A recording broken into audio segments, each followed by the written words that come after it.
21년도 해외 주식 거래 대금 1위. 키움증권이 미국 주식이 처음이라면 $40 드려요. 차세대 국내 해외 통합 MTS 영웅문예스샵 출시 기념.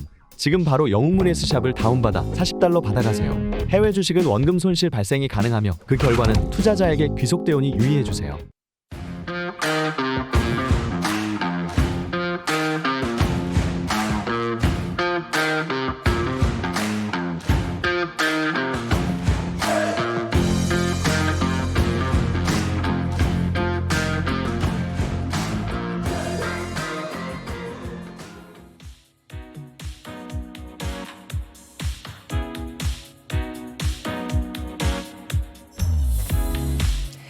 아침에 시작을 알리는 글로벌 주식 라이브 월스트리트 모닝 브리핑 12월 7일 수요일 방송 시작하도록 하겠습니다. 여러분 안녕하세요. 여도은입니다.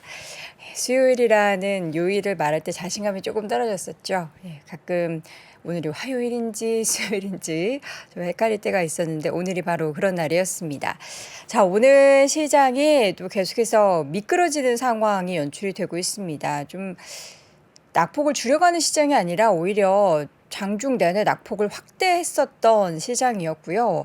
그동안에는 긴축에 대한 속도 조절을 안 하는 것인가? 여기에 이제 오락가락했다면 밤사이 시장에서는 경기 침체, 다시 한번 이제 리세션이라는 단어가 수면 위로 올라오면서 한편으로는 이거 우리 내년에 리세션에 대한 거 좀 대비했던 거 아닌가? 생각했던 거 아닌가 싶었는데 다시 이러한 부분들이 좀 경고성 발언이 나오고 하자 시장은 이에 따른 부담감 또 시장이 짓누르는 요인이 됐습니다. 잠시 후에 자세한 이야기 좀 정리를 해보도록 하겠고요. 오늘 심층 인터뷰는 최근에 이제 중국 관련한 이야기들이 참 많이 나옵니다. 중국의 봉쇄 해제, 그에 따라서 국내 증시도 그렇고요. 미국 시장에서도 중국 관련한 모멘텀을 받고 있는 종목들 그리고 중국 기업들의 주가의 상승이 나오고 있는데요. 관련한 이야기 오늘 중국 관련한 전문가라고 볼 수 있겠죠. 찐님 모시고 이야기를 나눠보도록 하겠고요. 오늘도 월가의 소식은 미국 주식에 미치다 이항영 전문위원과 함께 확인해 보도록 하겠습니다. 자, 채권 금리가 다시 하락세를 보였고요. 이 가운데 달러는 또 올랐습니다. 소폭이지만 올랐고 경제 지표는 부진했고 거불급이라고 불리는 월가의 여러 인물들이 경기 침체에 대한 경고에 나섰습니다. 이 가운데 투자자들은 12월에 산타랠리 약간 애매합니다. 없을 수도 있어요. 혹은 산타랠리 이번에는 있을 수도 있어요. 이렇게 의견들이 분분한 가운데 경기 침체에 대한 우려 그리고 긴축의 장기화, 그러니까 이제는 그 폭이나 속도보다는 더 오래 이러한 긴축이 지속될 것이다라는 부담감, 이에 따른 불확실성이 시장을 하락으로 이끌었습니다. 다우지수가 1% 초반대 하락을 했고요. 나스닥 지수, S&P 500은 좀 더 하락했죠. S&P 500 지수가 1.4% 하락, 나스닥은 무려 2% 넘게 하락하면서 11,014포인트 선까지 밀려나며 200포인트 넘게 하락을 했습니다. 내용을 보자면요. 일단 채권금리 달러의 움직임도 중요하지만 발표됐었던 경제지표도 좀 부진했어요. 10월에 무역 적자가 782억 달러로 전월보다 5.4% 증가하면서 수출 감소폭이 4개월 만에 최대 규모 기록하며 적자가 확대가 됐었다라는 소식도 시장에는 좀 부담이었고요. 경기 침체에 대한 경고가 새삼스럽게 다시금 또 더 부각이 되면서 직접적인 하락의 원인이 되는 모습이었습니다. 먼저 이제 JP모건의 CEO죠. 제이미 다이먼이 인플레이션으로 소비자들의 실질적인 부가 줄어들에 따라서 내년에 미국 경기가 침체를 피하지 못할 것이다라고 경고를 했고요. 지금은 저축에 의해서, 그러니까 그동안 모아둔 돈에 의해서 소비가 유지되고 있지만 인플레이션으로 그동안 저금했었던 돈의 가치가 줄어들고 저축액도 내년 중반쯤 되면은 바닥이 드러날 것이다 라고 이야기를 했습니다. 또 골드만삭스의 데이빗 솔로몬 CEO도 비슷한 이야기를 했는데요. 순탄치 않은 시기에 들어설 것이다 라고 이야기를 하면서 내년 미국이 경기 침체에 직면할 수 있다고 경고를 했습니다. 이렇게 월가의 거물들이라고 볼 수 있는 인물들의 발언들이 시장에는 부담이었고요. 그런데 우리는 이거 다 들었던 얘기 아닙니까? 내년에 경기 침체. 이게 굉장히 이제 좀 강한 그리고 좀 우리가 부담스러워할 만한 그러한 경기 침체 수준일 것이냐 그 폭에 대해서 이야기를 많이 했었는데 지금 시장 심리가 워낙에 좀 얼어붙어 있는 상태다 보니까 이런 발언들이 부담이 되는 모습이었습니다. 이 가운데 이제 기업들은 계속해서 해고를 하고 있습니다. 금융사 중에 모건 스탠리 같은 경우에는 지금 일단 그 회사 자체에서 밝히진 않았는데 CNBC에서 보도가 있었어요. 글로벌 직원의 약 2%를 감원한다라는 보도가 전해졌고요. 이 가운데 주가도 이에 따른 영향을 좀 받으면서 2% 넘게 하락을 했었죠. 그리고 이제 주요 미디어 업체들도 지금 감원 소식이 전해지고 있습니다. 워너브라더스 디스커버리, 파라마운트 글로벌도 지금 구조 조정에 착수했다라는 소식이 전해지는 상황입니다. 업종별로의 움직임을 보면은요, 맵을 함께 볼까요? 지금 하단 쪽에 유틸리티 섹터 정도를 제외하고는 전반적으로 모두 빨간불을 켜고 있습니다. 유틸리티 섹터 맨 아래 보이시죠? 에너지 섹터 아래 보면은 일부 종목들 좀 파란불 들어오는 종목, 초록불 들어오고 있는 종목들 제외하고는 AT&T 정도, 그리고 이제 헬스케어 섹터에서 뭐 유나이티드 헬스그룹 정도를 제외하고는 모두 하락세가 더 짙게 나타났고요. 특히 경기에 좀 민감하다고 볼 수 있는 미디어, 기술주, 에너지 쪽 섹터가 좀 하락이 깊게 나타났습니다. 애플의 주가가 2% 넘게 하락을 했고요. 구글도 2%대, 마이크로소프트도 2% 하락했고 어제 메타가 좀 많이 하락했습니다. 메타의 주가가 6% 넘게 하락을 했는데 지금 회사의 타깃 광고 모델이 유럽 당국의 조사에 직면했다라는 소식이 전해졌습니다. 그러니까 그동안 이제 맞춤형 광고 우리도 여러분들이 보시면 페이스북이나 인스타그램에서 이거 내가 검색했던 기록인데 혹은 검색도 안 하고 약간 뭔가 생각만 했고 친구들이랑 메시지를 보냈는데도 이게 갑자기 광고로 뜰 때가 있죠. 연관된 그런 광고가 뜰 때가 있는데 유럽 연합 당국이 메타에 대해서 개인정보 사용 동의 자체를 금지한다라는 결정이 내리면서 그동안에는 뭐 웹사이트 방문 이력 등을 토대로 개인정보를 취합해서 맞춤형 광고를 내보냈는데 이번 결정으로 관련된 수익을 올릴 수 없게 되자 여기에 대한 부담감 플러스 지금 미국 의회에서 논의되고 있는 미디어 법안의 통과 이 부분이 페이스북이 나 그럼 뉴스 그냥 자체 빼버리겠다. 이런 얘기들이 오고 가면서 주가는 하방 압력을 받는 모습이었고요. 이렇게 해서 6% 넘게 하락한 114달러 선까지 밀리는 모습이 나타났습니다. 또 바로 옆에 있는 반도체 섹터의 주가의 움직임도 좀 상대적으로 크게 하락했죠. 엔비디아 주가가 3%대 하락, AMD도 4% 넘게 하락했고요. 퀄컴도 2% 넘게 하락했는데 그래도 이제 이 가운데 선방한 건 마이크론이었습니다. 빠진 만큼 빠졌다는 인식 때문일까요? 0.6% 소폭 하락했고요. 인텔의 주가도 이 가운데 1% 넘게 하락했습니다. 앞서서 이제 파라마운트의 해고 소식이 전해졌고요. 파라마운트 같은 경우에도 지금 실적이 좀 그다지 좋지 않습니다. 광고 쪽에 있어서의 실적, 4분기 광고 매출 하락에 대한 경고가 나오면서 파라마운트뿐만 아니라 관련된 동종업계라고 볼 수 있는 디즈니, 넷플릭스도 모두 하락세를 보였는데요. 디즈니의 주가는 3.79% 하락, 넷플릭스도 2% 넘는 하락세가 연출이 됐습니다. 자, 이 가운데 이제 소비, 필수 소비자 관련된 종목들도 제한적인 하락이긴 했지만 어쨌든 1% 넘게 하락했고요. 월마트, 코스트코 모두 1%대 하락, 코카콜라, 펩시코도 모두 소폭이지만 하락세를 이어갔고 전날 많이 하락했었던 테슬라는 상대적으로는 덜 빠졌지만 어쨌든 하락세를 이어갔습니다. 1.4% 하락한 179달러 선까지 밀려났고요. 앞서서 이제 골드만삭스의 감원 감축 소식 전해드렸는데 금융주 쪽도 좋지 않았습니다. 비자 마스터카드도 하락했고 2% 하락, 뱅크 오브 아메리카가 또 연일 하락폭이 좀 큽니다. 4% 넘는 하락세가 연출이 됐고요. 바로 옆에 이제 골드만삭스 앞서서 2% 하락했다고 말씀드렸고요. 모건 스탠리의 주가도 2% 넘는 하락세를 보였습니다.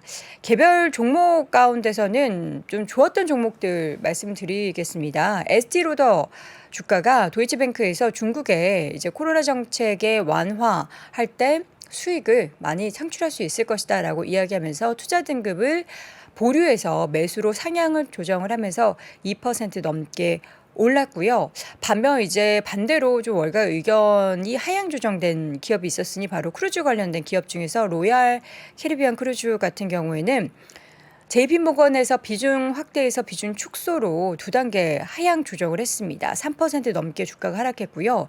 다른 경쟁사에 비해서 좀 덜 유리한 위치에 놓여 있다라는 분석이 주가 하락을 이끌었습니다.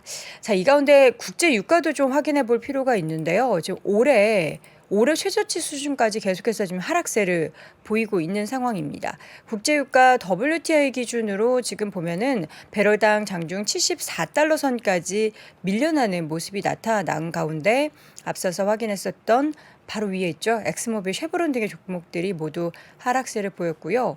계속해서 이제 경기 침체 얘기가 나오면 바로미터가 이제 유가 이제 기름의 수요가 줄어들 수 있다라는 부분들이 언급되고 있는 가운데 유가도 계속된 하락세를 보이고 있습니다.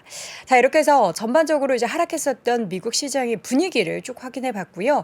가장 이슈가 되고 있는 중국 관련된 이야기 잠시 후 중국 주식 전문가 찐링과 함께 이야기 나눠보겠습니다.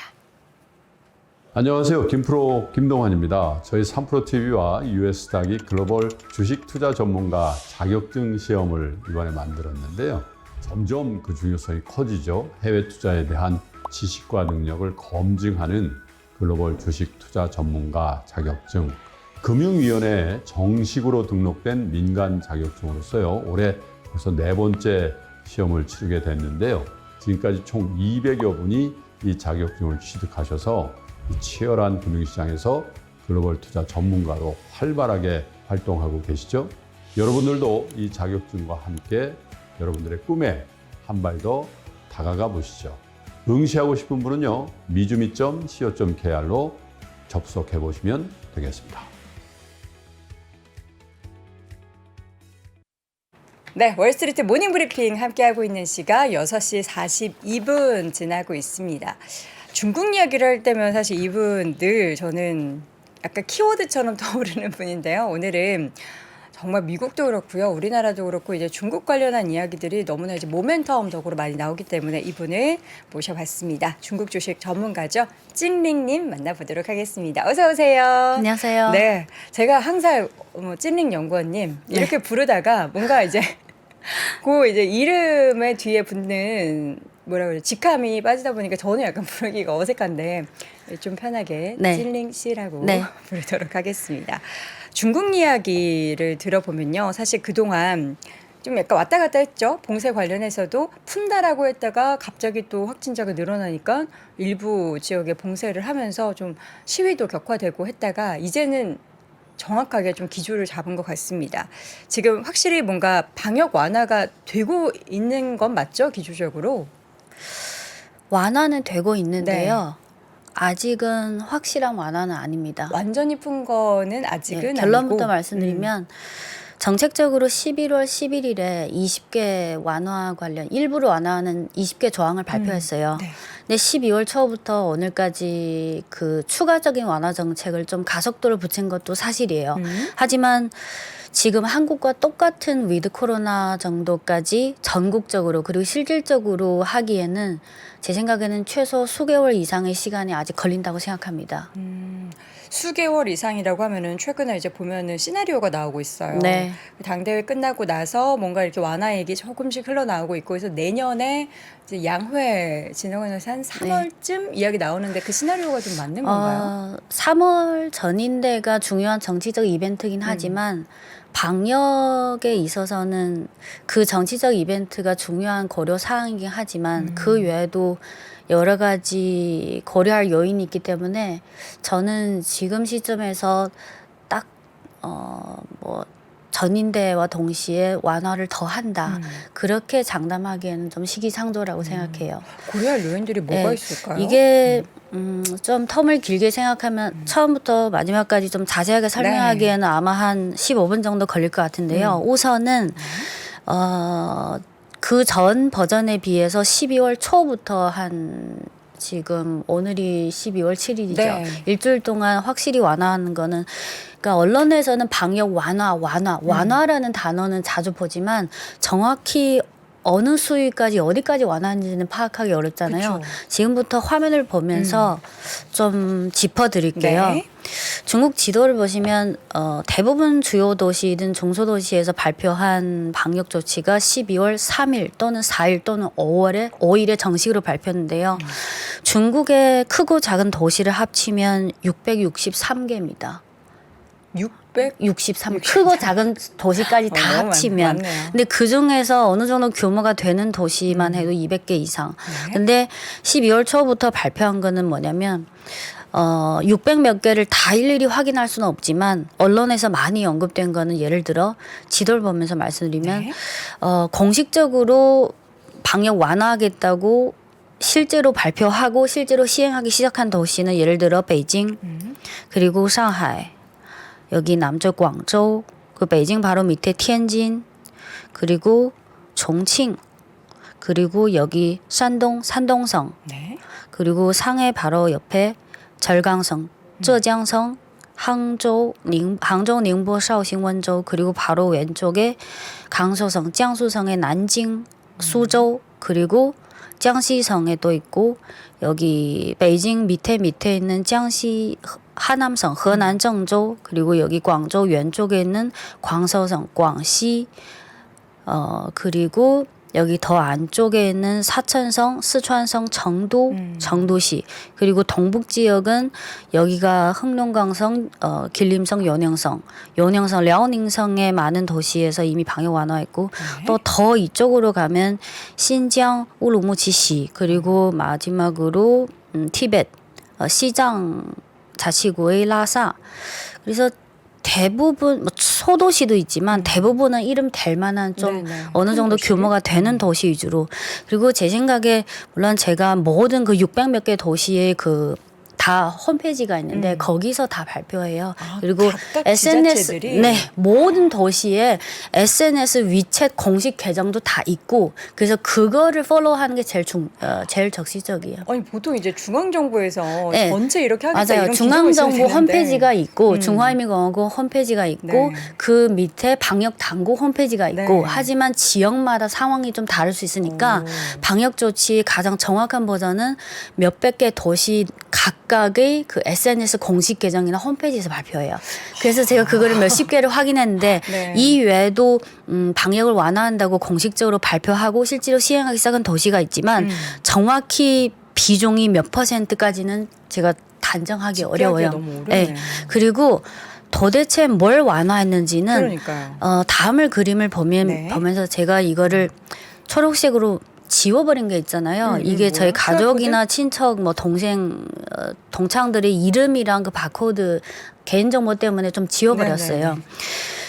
옛날에 카카오로 그 QR 코드 찍는 그거 있잖아요. 네네. 그거보다 더 종합적인 정보를 하는 건데 그래요? 이거를 중국에서 건강 바코드라고 해요. 건강 코드. 이런 앱이 있는 네, 거예요? 그 홈페이지 휴대폰 그 바탕화면에 깔 수 있어요.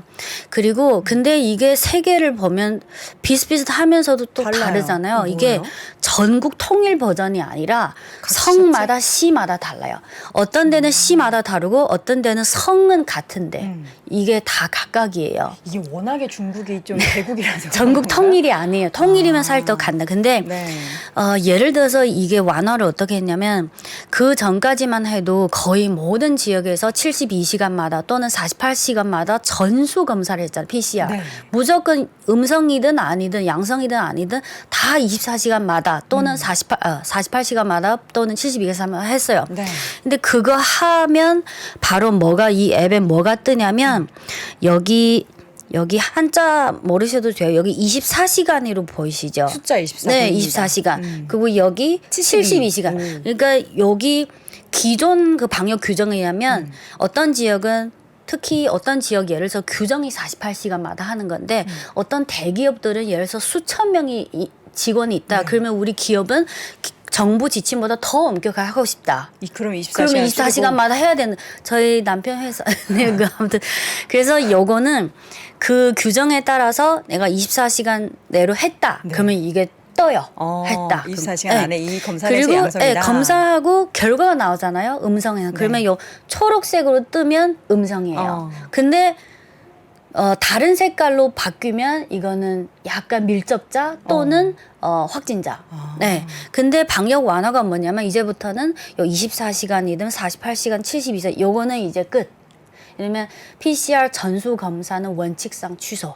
그래서 요 바코드 안에는 요 정보는 이제 크게 의미가 없어요. 네. 하지만 병원, 초등학교, 중학교, 유치원, 양로원, 고아원 이런 특정 장소 네. 출입할 때는 여전히 이게 필요해요. 하지만 대중교통이나 일반적인 공공장소에 출입할 때는 이제 더 이상 요거 시간제가 있는 요 검사는 필요 없다. 그리고 근데 필요 없어도 양성이면 또 문제가 생기잖아요. 근데 그 전에 검사했던 게 요 초록색이면 내가 음성이라는 게 증명이 되잖아요. 그래서 원칙상 검사 안 하지만 일부 지정한 지역에는 요거 들어갈 때 요거를 제시해야 돼요. 내가 이게 초록색이라는 걸 알려야 돼요. 네. 물론 일부 지역은 이것까지 검사 안 하는 데도 있어요. 근데 이거 검사 안 하는 데는 또 요 밑에 초록색이 있는데 요거는 코로나 그게 아니라 어느 장소에 들어가든 출입을 기록하는 그 행적을 기록하는 그거예요. 그 혹시나 걸렸을 때 네, 밀접 추적하기 쉽게. 접촉자들. 그래서 지금은 예, 48시간, 72시간 요거 전수 검사는 원칙상 취소하고 물론 특정 그거는 또 필요하지만 그 전에 초록색이 났으면 이제는 오케이. 그 지하철이나 대중교통이나 일반적인 공중장소는 요 행적을 추적하는 요거만 제시하면 돼요. 네, 여기까지 완화했어요. 지금 보면은 그러니까 그 전에 더 타이트했었던 것 중에서 조금씩은 완화되고는 있기는 하다. 이 네. 외에 그런 완화는 하지만 없나요? 예를 들어 아까 말씀드린 몇십 개 그 발표한 지역에서 극소수만 격리 규정이 써 있는데 자가격리 조건에 부합하는 사람의 제한 한에서만 자가격리를 허용한다.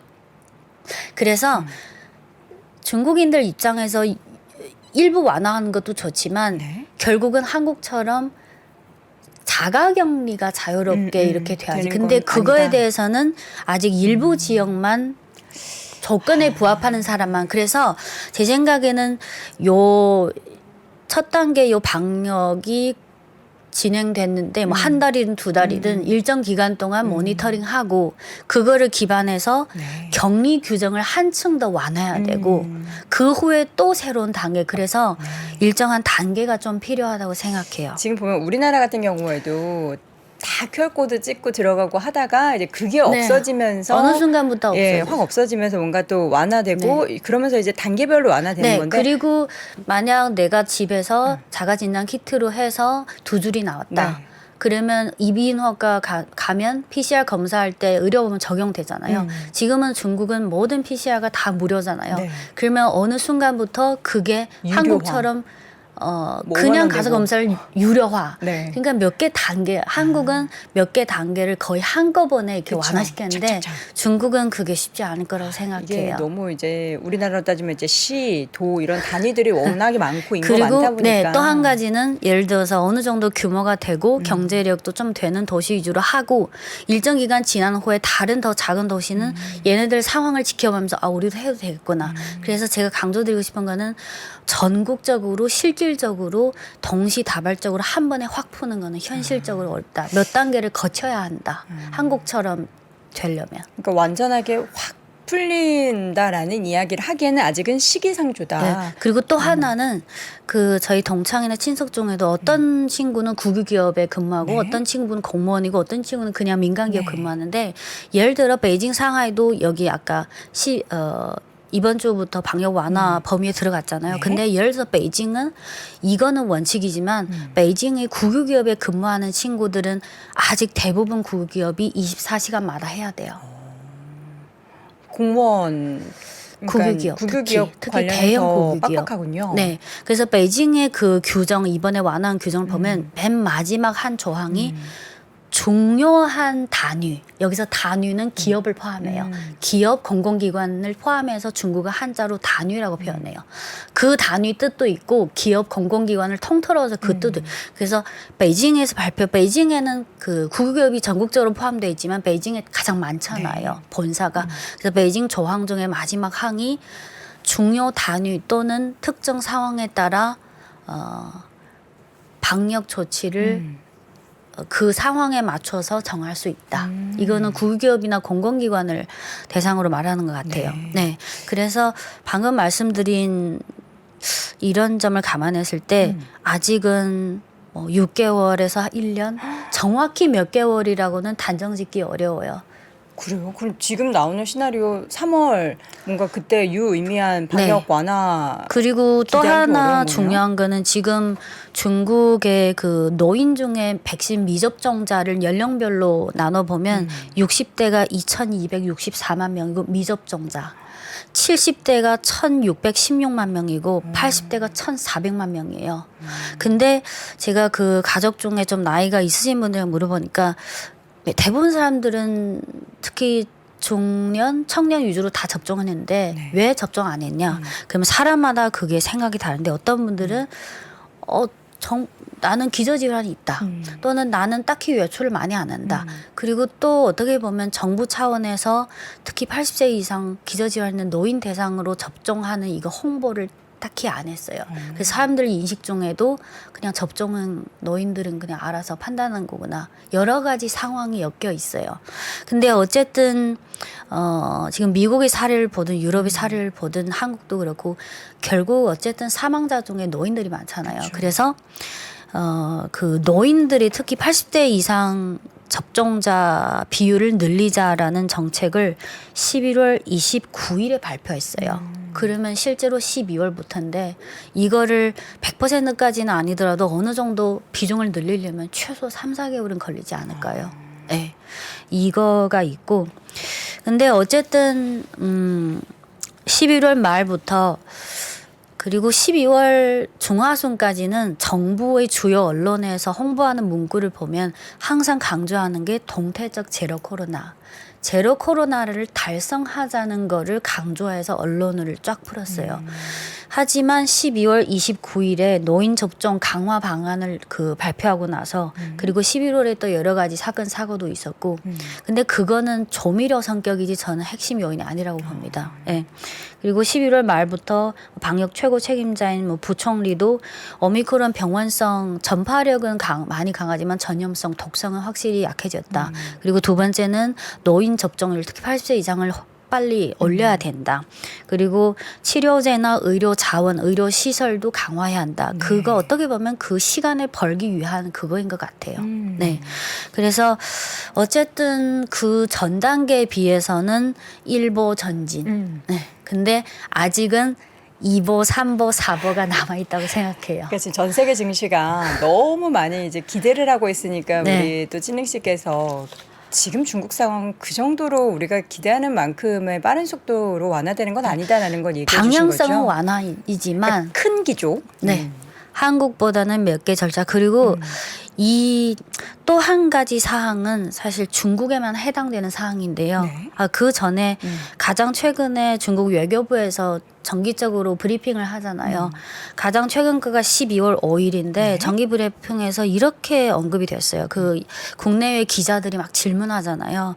어떤 외신 기자가 최근에 WHO에서 중국이 12월 초부터 방역 완화하니까 이거에 대해서 WHO에서 중국이 이렇게 완화하는 거에서 좋게 생각한다. 중국도 빨리 다음 단계로 가는 방역 정책을 재검토하고 빨리 잘 진행했으면 좋겠다. 이렇게 말한 거에 대해서 중국 외교부는 어떻게 평가하냐. 네. 근데 중국 외교부 대변인의 말을 그대로 직역할게요. 최근 WHO는 오미크론 변이 바이러스는 여전히 전 세계에서 광범위하게 전파되고 있고 각국은 해당 리스크 평가 및 각국의 방역 수단에 의거해서 대응해야 한다고 말했다. WHO가. 중국은 인민지상, 생명지상을 견지하고 중국의 시기와 상황에 따라 방역 조치를 개선할 것이며 과학적이고 정밀적인 방역 작업을 계속해서 방역과 경제, 사회 발전을 통합해서 고려할 것이다. 이렇게 원론적이네요. 네, 원론적이고 형식적이지만 네.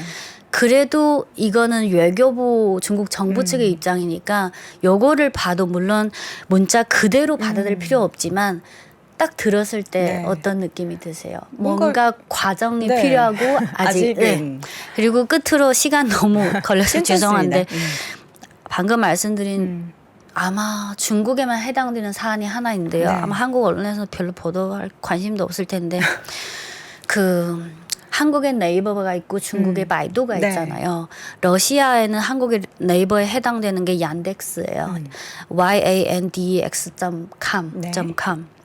근데 올해 7월인가 8월에 러시아 정부에서 그 계속 그 우크라이나 전쟁이 진행되는데 우크라이나 그거 계속 하나하나 점령했을 때 우크라이나 현지에 있는 그 생물 실험실도 하나 발견했어요. 우연히 그거를 발견하기 위해 그 지역을 침범한 게 아니라 그 지역을 점한 후에 그 지역에 생물 실험실이 있다는 걸 발견했는데 그 안에 아직 남아 있는 서류가 좀 있어서 그 증거를 수집해서 그거에 여러 개 워드 파일이 있는데 제가 러시아 왕초보라서 그 얀덱스에 올려진 그 공유 폴더에 있는 파일을 다 클릭했는데 러시아어라서 제가 그걸 다 독해할 능력이 안 돼요. 근데 중국 측에서 거기에 한 가지 내용이 우크라이나가 과거 한 10여 년, 20년 동안 몇 번의 큰 전염병이 있었어요. 근데 그거를 이번은 전쟁 발생하기 전에 우리 우크라이나에 관심도 없었잖아요. 근데 그게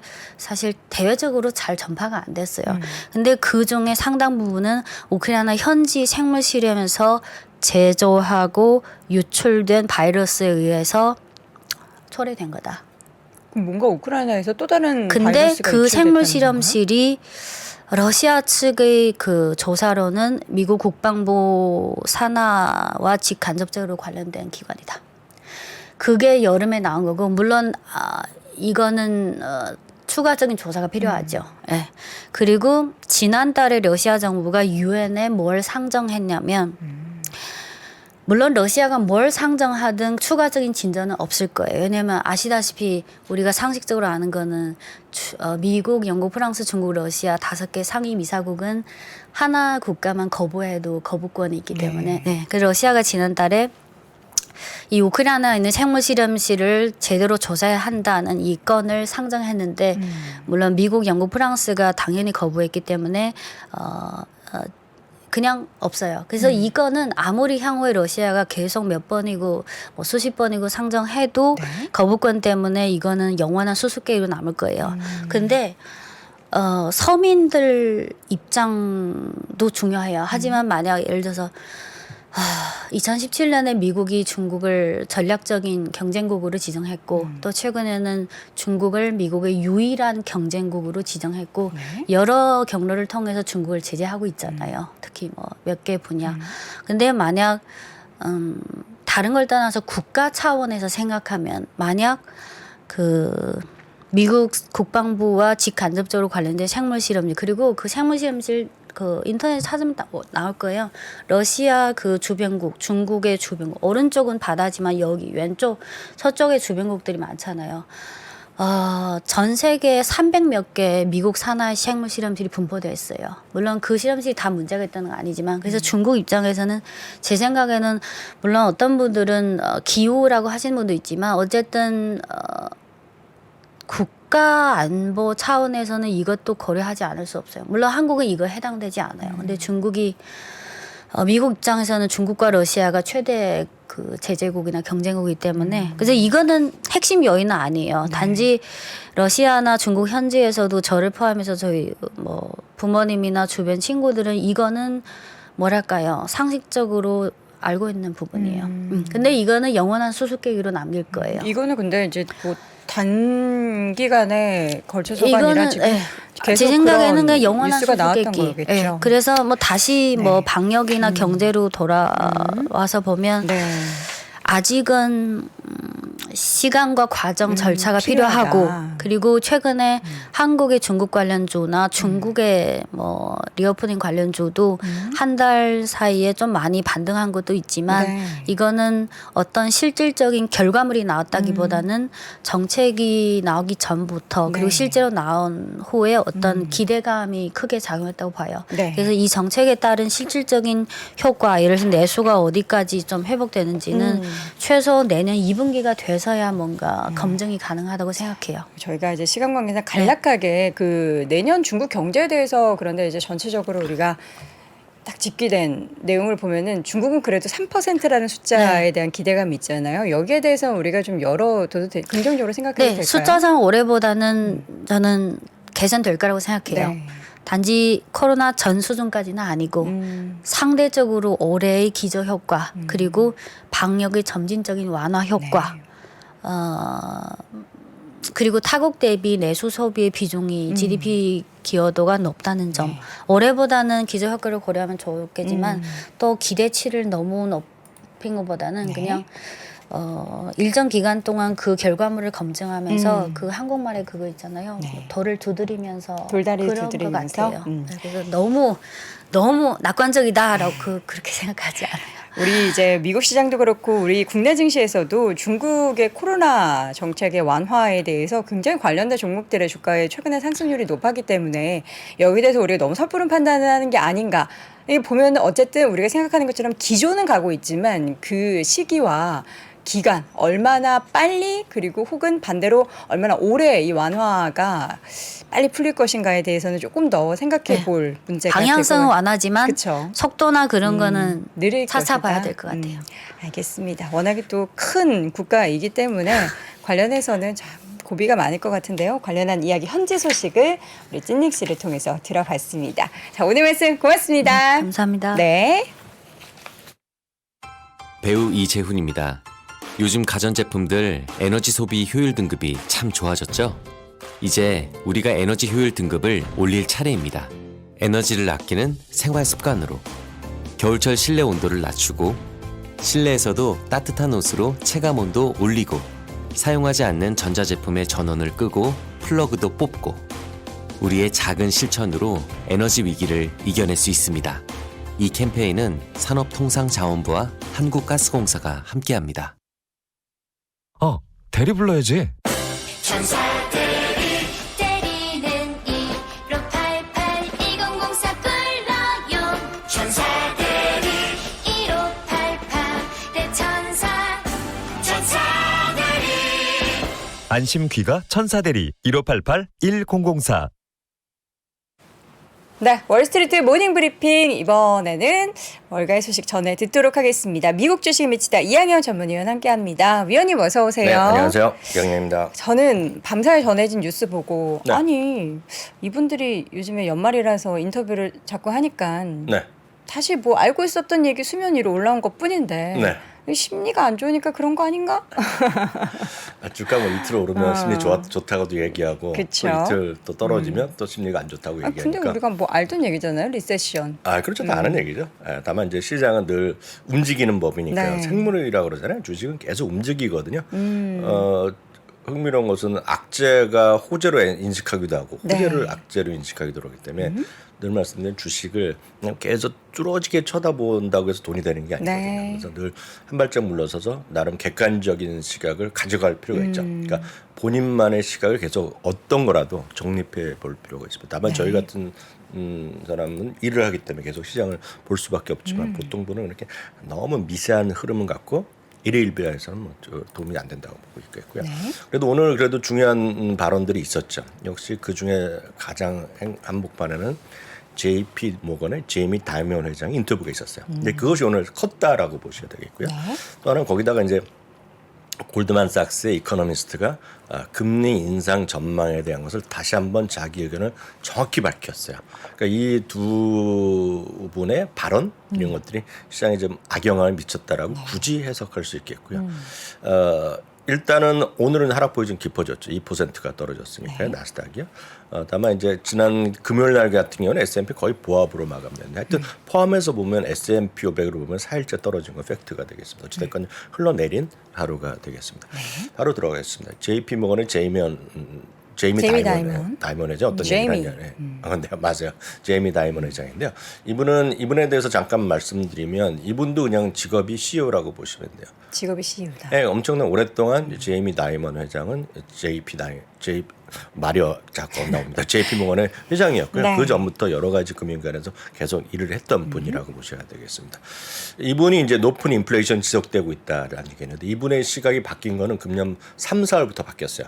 사실 작년 3분기, 작년 가을만 하더라도 저도 이렇게 이분의 시각을 보여드리고 아주 기억이 납니다. 이분이 이미지가 있었는데 우리 운전할 때 백미러가 있었잖아요. 백미러의 뒤에 인플레이션이라는 숫자가 있으면 글이 있으면서 뒤로 사라지고 있다는 얘기했던 게 작년이에요. 그래서 작년 이맘때만 하더라도 인플레이션 별거 아니라는 시각이 많았어요.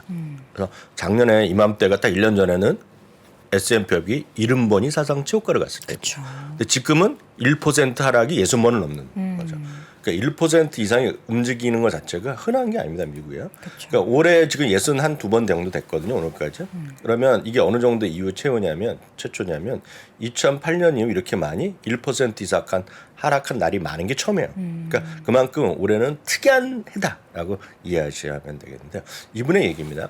높은 인플레이션 지속되고 있다는 얘기. 사실 말씀드렸던 대로 3월 이후 똑같은 톤입니다. JP 모건의 예를 들어서 그 안에 리서치 센터는 긍정적으로 시각을 계속했고 한 3주 전에 바꿨지만 이 제이미 다이먼은 일관되게 경고를 했던 게 이번에 최근의 흐름이 되겠습니다. 이번에는 상당히 이제 비판적으로 얘기하고 있는 분이라고 보셔야 될 것 같아요. 이분은 항상 하나 더 말씀드려 항상 뭐 정치는 안 한다고 하지만 정가에서 항상 어떤 유혹을 보는 분이고 항상 대통령이 나와야 된다 이런 얘기를 했던 분이 나와야 된다고 많은 사람이 얘기하는 분입니다. 이분 성향 자체를 제가 말씀드리면 많은 미국에 계신 분 많이 공감하실 것 같은데 미국에서 어쨌든 돈을 엄청 풀었잖아요. 재정 정책을 통해서 많은 사람들한테 최근까지도 여러 가지 인플레이션에 관련된 거 하고 뭐해도 돈을 먹고 살기 돈을 많이 풀었단 말이죠. 가구당 돈을 많이 풀었거든요. 근데 그런 것들이 대부분의 경우 다 소진됐단 말이죠. 지금요.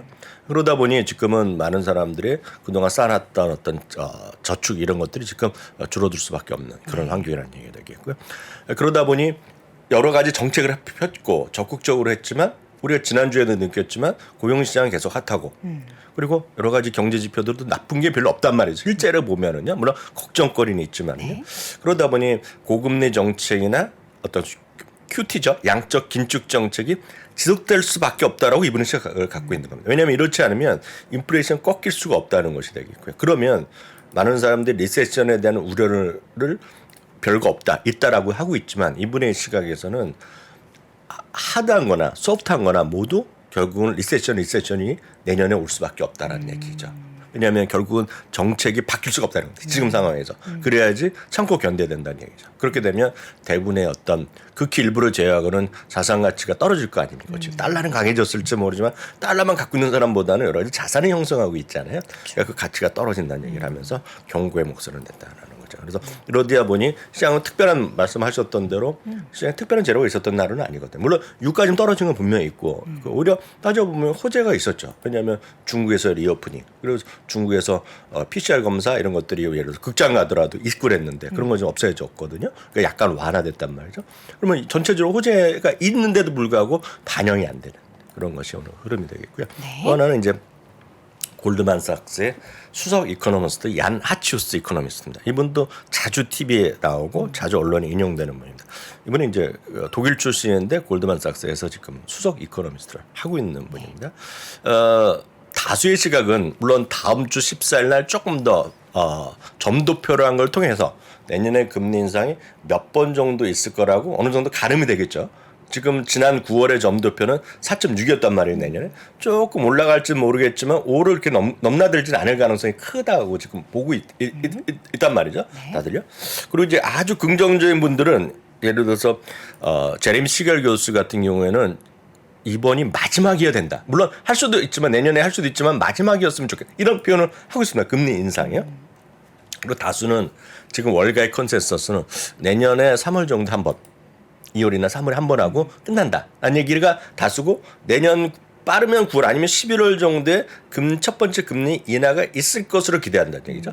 그러면 첫 번째 금리 인하 6개월 정도를 바닥으로 보면 그래서 얼추 지금 내년 3월 정도가 바닥일 거라고들 많은 월가의 주요 IB들 얘기하고 있는 차입니다. 지금요. 근데 이분은 그런 시각에 나름 골드만삭스는 찬물을 끼얹었다. 라고 이해하시면 되겠습니다. 뭐라 그러냐? 다음 주 50bp 금리 인상은 기정사실이죠, 지금은. 아주 특이하지 않는 인상은 50bp 금리 인상이 거의 굳어진 거 아닙니까? 내년 2월입니다. 내년 1월은 없고요. 2월 첫날입니다. 2월 1일 날 연준의 FOMC가 열리는데요. 25bp 금리 인상을 할 거란 얘기입니다. 다만 자기는 50bp 금리 인상 가능성 배제 못한다는 얘기입니다. 본인의 시각은요. 그래서 그 정도 얘기하고 있고요. 그런 다음에 거기서 끝나는 게 아니라 3월에 25bp를 또 하고요. 5월에 25bp를 또 하고 결론적으로 내년에는 금리 인하가 없다는 얘기입니다. 2024년 전까지는 없고 2024년 이후에 상황을 봐서 금리가 떨어지기 시작할 것이다 얘기하는 거죠. 이거는 다른 보통의 지금 시각보다 상당히 위로 가는 겁니다. 이렇게 되면요. 이렇게 되면 예를 들어서 이렇게 되면 지금 4% 아닙니까 지금 기준금리가요? 그럼 이제 두 번 올리면 내년에 바로 2월이면 이분의 자기 생각도 안 하면 5%가 넘고 5.50 간다는 얘기입니다. 이분의 시각대로 정책금리 최종 금리가요. 타겟 최종 금리가 이렇게 간다는 것인데 터미널 레이시 5.5% 간다는 게 이분의 시각인데 만약 이렇게 된다 그러면 주시장이 지금 오르기가 쉽지 않죠. 그러니까 이런 얘기가 앞서 말씀드렸다시피 두 분의 상당히 영향력 있고 존경많은 한 명은 이코노미스트이자 한 명은 운영자가 최고 미국의 대표 경영자가 이런 얘기 한 거거든요. 이런 것 자체가 오늘 시장을 좀 약간 억누르는 요인이었고요. 거기다가 이제 리세션 얘기 나오면서 일단 굳이 기업으로 들어가면 이제 파라마운트 글로벌이라는 곳에서 오늘 그 가이던스를 수정했는데요. 가이던스를 낮춰놨는데 쉽게 해서 광고로 먹고 사는 거죠. 방송국 이런 쪽이니까 이쪽도 지금 4분기 지금 현재 진행되는 4분기 광고 매출이 3분기보다 마이너스 날 거예요. 왜냐하면 상식적으로 보세요. 항상 보면 연말에 광고를 더 할 가능성이 크지 않습니까? 그쵸. 연말에 소비가 있으니까 여러 가지 소비가 있으니까. 그런데 4분기 광고 매출이 3분기보다 떨어질 거라고는 경고를 한 거거든요. 그런 것이 모아지면서 이거 약간 리세션이 분명히 새로운 얘기가 아니라 작년부터 많이 들었고 올해 특히 3, 4월부터 아주 심심하지 않을 정도로 계속해서 늘었던 게 리세션인데 오늘 그 리세션이 조금 더 목소리가 커졌다라고 일단 이해하시면 되겠습니다. 네. 자, 이 가운데 이제 뭐 10년물 금리는 어제 조금 하락했어요. 네, 오늘 그나마 다행입니다. 그래서 조금 내려가는 네. 모습. 그렇지만 많이 움직이는 건 아닙니다. 그래도 3.5%가 2%까지 최근에 저점 수준까지 다시 간 건 다행이 되겠고요. 네. 미국 달러는 이틀째 좀 반등하는 모습. 늘 말씀드리면 미국 달러랑 금리는 같이 가는 건데 지금 오늘은 약간 어긋나게 갔는데요. 역시 우리 입장에서 더 중요한 거, 우리 특히 대한민국에 주식하시는 분들, 대한민국 주식만 보거나 임원직 마켓 보면 더 중요한 건 역시 미국 달러의 방향성이겠죠. 다만 이게 꺾였는지 안 꺾였는지 각자 생각이 다 다르시겠지만 저는 고점 어느 정도 치지 않느냐는 생각을 조심스럽게 하고 있지만 그건 지금까지 시각이고 지금 보면 뭐 1,300한 20원 30원 어저께 뭐 오른 거로 제가 뉴스를 봤거든요. 우리나라 환율이요. 그러니까 그 정도에서 여러분들 판단하시면 될 것 같고요.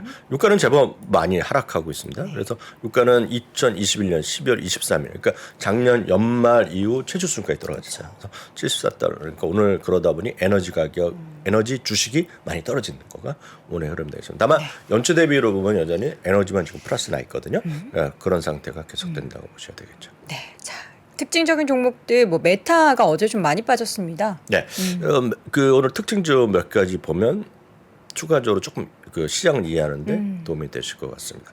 첫 번째 그 메타 플랫폼스인데요. 메타 플랫폼스는 이제 지난 11월 달에 제일 많이 반등한 그런 소위 큰 주식 중에 하나입니다. 왜냐하면 어찌됐건 80달러 수준까지 갔기 때문에 이건 뭐 그 펀더멘트랑 전혀 상관없이 낙폭 과대에 따른 반등 정도로 이해하면 무난하겠죠. 어찌됐건 첫 번째 주식의 반등 요인은 가장 큰 반등 요인은 빠져도 진짜 너무 빠졌다는 거거든요. 그래서 제일 먼저 빠졌던 게 뭐겠습니까? 넷플릭스가 5월, 6월에 저점을 해서 반등한 거고 일단 메타플러스가 저점을 우리가 기억하는지 모르겠지만 11월에 실적까지 발표하면서 훅 떨어지고 나서 조금씩 올라가고 있는 것은 그런 거죠. 그런 것들인데요. 오늘 이제 월스트리트 저널에서 다시 한번 익스클루시브라고 이제 그 단독 기사가 떴어요. 단독 기사가 떴는데 이제 그 약간 해석의 여분이 있고 이게 뭐 다 확실하게 결정된 것도 아니고 그 유럽에서 EU에서 방침 나오더라도 뭐 우리나라도 그렇지 않았습니까? 결국 뭐 재판 가고 뭐 여러 가지 기나긴 갈이 앞으로 남았다는 걸 좀 염두에 두시고 보셔야 되겠는데요. 유럽에서요 디지털 활동 개인들의 디지털 활동에 근거해서 광고를 결국 광고 영업하는 거, 광고를 게재하는 것 자체에 대해서 잘못됐다 얘기를 하는 겁니다. 이게 뭐냐면 여러분들이 아이폰 쓰시는 분들 보면 지금 여러분들이 앱에 여러분들 쓰시는 앱에 여러분들의 데이터를 추적을 허용하느냐 안 하느냐 당당하잖아요. 그쵸. 근데 그것 때문에 지금 메타 플랫폼즈가 녹은 거 아닙니까 지금? 그 아이폰의 정책 변화 때문에 이게 메타 플랫폼즈가 어려워졌단 말이죠. 그리고 이제 그런 정책이 구글이 내년부터 전면적으로 시행을 하거든요. 그래서 알파벳도요. 그래서 그런 쪽에 이제 영향이 있는 차에 메타 플랫폼 그랑 상관없이 자체적으로 하는 것들 있지 않습니까? 그 안에 남 거를 쓰는 것이 아니라 자체적으로 이거 쓰는 거예요. 자체적으로 해서 여러분들이 예를 들어서 인스타그램을 쓰시거나 아니면 메타 플랫폼 할 때 뭔가 수락수락하는 게 있을 거 아닙니까? 네, 뭘 하기 위해서. 근데 개인적인 거기에 들어가면 여러분들이 쓰시는 데이터, 디지털 액티비티에 근거해서 우리가 추집해서 광고를 쏠 수 있다는 게 항목이 들어있다는 것 같아요. 그러니까 저희는 이제 무심코 거기 들어갔을 거 아닙니까 지금? 예, 그 안에 뭐 애플이 물어본 게 아니라 그 안에서 자기네가 사버렸는데 그래서 그거라 해서는 안 된다를 표현하는 겁니다. 그렇게 기반을 해서 사람들한테 물어봐서 광고하는 거 안 된다라고 아주 적실한 겁니다 지금은. 그 얘기를 한 거예요. 그러다 보니 이거는 이제 월스트리트저널의 단독 기사가 되겠고요. 아시는 분 계시겠지만 월스트리트저널이요. 그리고 마켓워치, 배런스는 한 패밀리예요. 아시는 분 계실 것 같지 계실지 모르겠지만 한 패밀리입니다. 인수합병을 통해서 그 친구들은 같은 회사라고 보시면 돼요. 그 같은 회사인데 브랜드만 약간 다르다고 보셔야 되겠는데요. 이건 이제 앞서 보여드렸던 것은 이제 월스트리트저널의 단독 기사가 되겠고요. 그걸 기반해서 이 왼쪽은 마켓워치 오늘 기사인데요. 마켓워치에서는 EU의 그런 정책에 따라서 요거 메타의 디지털 광고 매출의 상위 니캡이란 말을 썼어요. 니캡? 네, 니캡은 그 쉽게 얘기해서 정상적인 뭐죠? 우리가 일상 영어가 아니라 약간 좀 슬랭입니까? 슬랭 같은 건데 쉽게 해서 안 좋은 겁니다. 안 좋은 거. 안 좋은 의미인데 하여튼 뭐 각자 이건 말하긴 그렇고. 슬개골? 네, 뭐 하여튼 이게 니캡이란 건 안 좋은 겁니다. 안 좋은 뜻이군요. 거. 그러니까 못 쓰게 만든다는 얘기입니다. 지금요. 그래서 그런 거 상당히 안 좋게 오늘 리포트가 있어요. 이 리포트는 월스트리트저널 리포트라고 얘기하는 겁니다. 이제 캡이라는 건데 어쨌든 뭐 이렇게 좀 이해하시면 되겠고요. 결국 그래서 메타는 7%, 6, 7%훅 떨어졌습니다. 그래서 만약 이게 현실화돼가 그 사실인지도 모르고 현실화될지 모르겠지만 만약 이게 진행되면 상당히 또 한번 메타는 어려워질 수 있다는 것도 그런 의미가 담겨 있는 오늘 메타의 관련 기사였다라고 정리하시면 되겠습니다. 네. 자, 이어서는 텍스트론이라는 기업은 저는 사실 처음 들어봤어요. 그 여돈앵커께서는 모르는 게 당연하죠. 평화주의시잖아요. 이 약간 이제 그런 국방, 국방, 전쟁, 뭐 군수 이런 업체죠. 거 이거 헬리콥터 이런 거 하는 네. 데거든요. 이런 것도 좋아하시는 분들은 그리고 또 밀떡, 밀떡. 쌀떡 밀떡 아니고요. 예, 좋아하시잖아요. 예? 그 기업 중에 이거 말고 또 엄청 유명한 저요? 기업 저 텍스트론도 매수하시잖아요. 텍스트론도 좋아하죠. 가지고 계세요? 갖고 있지는 않죠. 전 평화주의를 하잖아요. 네. 2015년 저희가 미국 주식이 나비다 처음 2016년 판이 나는데 그때 소개했던 것도 이거죠. 텍스트론. 네, 군수업체고 그냥 쉽게 해서 헬리콥터. 네. 군사용 헬리콥터 쪽에 그냥 최고 기업 중에 하나라고 봐요. 물론 거기다 보잉 다 들어가는데요. 혼자 하는 게 아닙니다. 지금 미국의 군수업체들은 혼자 하는 게 아니라 다 같이 그 어떤 콜라보를 해서 같이 하거든요. 그러니까 특정 비행기를 하나가 하는 것이 아니라 이건 대표적으로 이제 헬리콥터라고 이해하시면 되겠는데요. 오늘 그 장기적으로 $700 정도 가치가 되는 것을 국방부랑 오늘 계약을 했어요. 네, 그걸 한 것이 지금 보도되면서 오늘 나름 좀 반등했다라고 보셔야 되겠고요. 이게 바로 말씀드린 파란마운트입니다. 4분기 광고 매출이 훅 떨어졌다라고 보셔야 되겠고요. 떨어질 수 있다라고 자기네가 얘기한 겁니다. 자기네가. 그러다 보니 이제 디즈니까지 같이 영향을 받아서 디즈니까지 떨어진 것이 오늘 하루의 흐름이 되겠고요. ST로다. 네네네. 기회가 온 것 같다고 생각했는데 방금 전에 찜링 씨가 오셔가지고 네. 오래 걸린다 그래서 네, 근데 그런 분 전문가죠. 그쵸. 전문가고 저희는 뭐 기대감에 또 그분 오를 수 중국분 있죠. 아닙니까? 맞아요. 네. 저는 중국 가본 거는 뭐 그 하룻밤 잔 적 있고 하룻밤 잔 적 있고 공항에서 한 6시간 대기한 게 이렇게 다 하거든요. 중국은 전 잘 모릅니다. 모르지만 도이치방크에서요. 도이치방크에서 중립에서는 배수를 올렸어요. 이거는 중국에서의 리오프닝의 기대감이라고 얘기했습니다. 그렇죠. 네, 그리고 에스테로드는 늘 말씀드리지만 해외 매출 비중이 76%이기 때문에 우리가 아는 웬만한 기업 중에 탑 3%는 기업입니다. 탑이 주가 30%가 아니라 해외 매출이 높은 3%의 탑에 들어가는 거예요. 그래서 당연히 달러가 약해지거나 하면 호재인식하는 건 맞습니다. 분명히 역설점 지금은 상당히 안 좋았던 건 왜 그랬다? 달러가 올라갔기 때문에 안 좋았던 겁니다. 그러니까 달러가 내려서 시작하면 상당히 좋을 수 있는 그런 기업이면은 틀림없다. 거기까지 말씀드릴게요. 오늘 전반적으로 은행주가 다 떨어졌는데도 불구하고 이건 그 그래프가 틀렸는데요. 그래프 틀렸는데 오늘 1% 강보합 정도 올라간 거가 모건 스탠리인데요. 특이하게 그 모건 스탠리에서요. JP 모건을 매도해서 매수를 올렸어요. 내년에 이제 금융시장이 다시 살아날 수 있다는 얘기하는 거죠.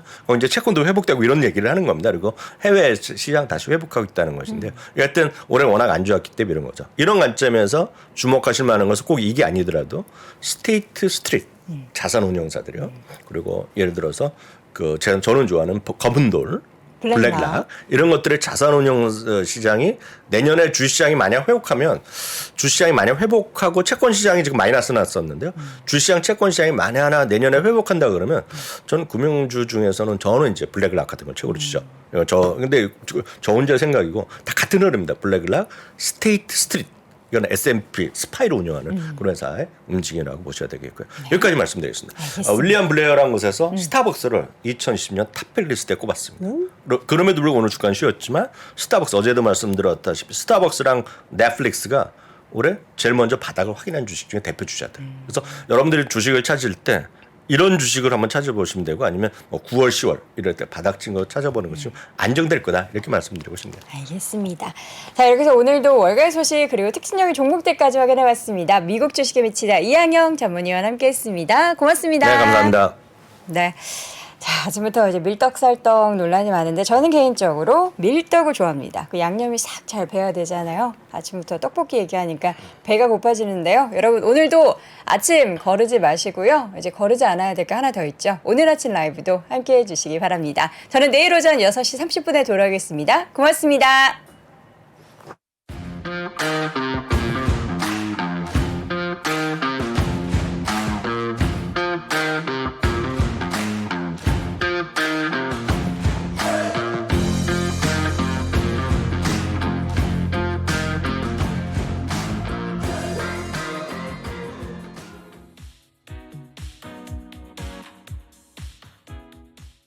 안녕하세요. 김프로 김동환입니다. 저희 3프로TV와 US닥이 글로벌 주식 투자 전문가 자격증 시험을 이번에 만들었는데요. 점점 그 중요성이 커지죠. 해외 투자에 대한 지식과 능력을 검증하는 글로벌 주식 투자 전문가 자격증.